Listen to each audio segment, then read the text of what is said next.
ኢየሱስ ጌታ ነው፣ ኢየሱስ ጌታ ነው፣ ኢየሱስ ጌታ ነው ምናምን የምትሉኝ ሰዎች ለእናንተው፣ ለእኔ ግን አይደለም። እኔ ለሁለት ጌታ በአንድ ጊዜ መገዛት አልችልም ነው ያልኩት።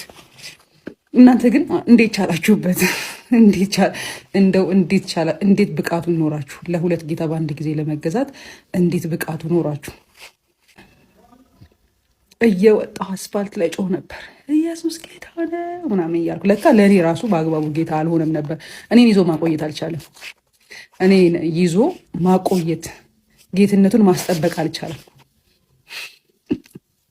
እና ለእናንተ ጌታ ሊሆን ይችላል፣ ለምትሰክሷቸው ሰዎች ጌታ መሆን ይችል ይሆናል። ለእኔ ግን ጌታ መሆን አይችልም። ምክንያቱም እኔ ለሁለት ጌታ በአንድ ጊዜ መገዛት እንዴት እንደቻላችሁት አላውቅም። ብቻ እንደዚህ ሁለት ጌታ በአንድ ጊዜ ማስተናገድ አልችልም።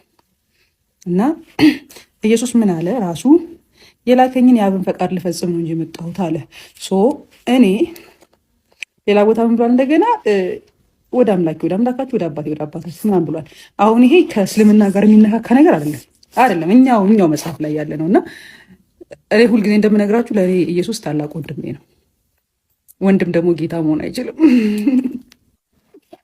አይሄድም። አሁን ኢየሱስ ወንድሜ ነው። የአንድ አባት ልጆች ነን። በእኔና በወንድሜ መካከል የጌታና የገረድ ካራክተር ማሳየት አንችልም። ሁለታችንም ለአንድ አባት ነው ተጠሪነታችን። ሳይሽ ወይኔ ሳያት